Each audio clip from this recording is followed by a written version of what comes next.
नमस्कार, मी आमदार श्रीजा अशोकराव चव्हाण, भोकर मतदारसंघ, नांदेड जिल्हा।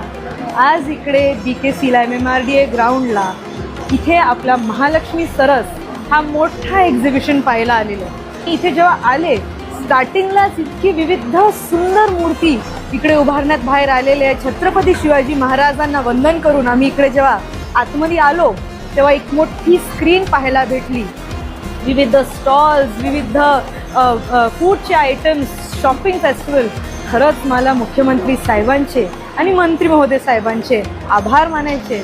आमच्या लाडक्या बहिणींना त्यांनी इतकी सुंदर भेट दिलेली आहे, बघून खरंच मन भरलेलं आहे। जेव्हा मी विविध स्टॉल्सला फिरले, त्यांच्याशी बोलले की त्यांचा काय अनुभव आहे, कसं त्यांना वाटलं इकडे आल्यानंतर, तर त्यांनी सुद्धा मला सांगितलं की आम्ही आमच्या माहेरच्या ठिकाणी आलेलो आहे आणि इतका आनंद आम्हाला इथे मिळतो आहे की आमच्या राहण्याची सोय, आमच्या जेवणाची सोय, आम्हाला इतकं सुंदर प्रकाराने ते आम्हाला सांभाळत आहेत। मी त्यांना हेही विचारलं की तुमचं इकडे विक्री कसं होत आहे। बचत गटच्या महिलांना आज कधी इतकी मोठी संधी मिळाली नसेल। 600 एवढे मोठे मोठे स्टॉल्स इकडे उपलब्ध झालेले आहेत आणि तेव्हा जेव्हा यांना ही संधी मिळाली त्यांना सुद्धा असं वाटलं की नाही बाबा, मुंबईसारख्या ठिकाणी जेव्हा आम्ही महाराष्ट्रातले विविध लोक इकडे येतो तेव्हा त्यांना सुद्धा ही संधी उपलब्ध झालेली आहे। त्यांना खूप आनंद झालेला आहे।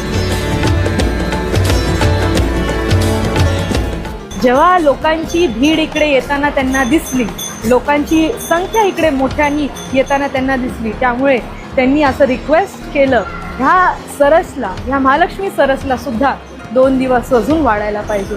त्यामुळे 2 मे ते 14 मे पर्यंतचा हा कार्यक्रम होता तो आता 17 पर्यंत सरकारने वाढून घेतलेला आहे आणि 18ला ह्याचा समारोप असतो। आज मी जेव्हा आमच्या टीम बरोबर सुद्धा इथे बोलत होते तेव्हा त्यांनी मला आवर्जून कळवलं इकडे की इथे बस सेवा सुद्धा उपलब्ध झालेली आहे। ते तर अतिशय सुंदर ते लोकांना नियोजन केलेलं आहे। जे स्टॉल्स उभे केलेले आहेत त्यांच्यासाठी तर आहेतच, पण जे ग्राहक आहेत त्यांना सुद्धा बँड्रा आणि कुर्ल्यावरनं मोफत अशी सेवा सुरू केलेली आहे।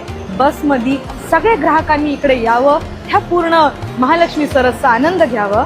मी इथे प्रत्यक्ष येऊन हा पूर्ण स्टॉल्स फूड फेस्टिवलचा सुद्धा आनंद घेतलेला आहे। आपण सर्वांना सुद्धा मी इकडे नम्रतेने विनंती करते, नक्की या सगळ्या बचत गटच्या महिलांना प्रोत्साहन देण्यासाठी नक्की इकडे भेट द्या।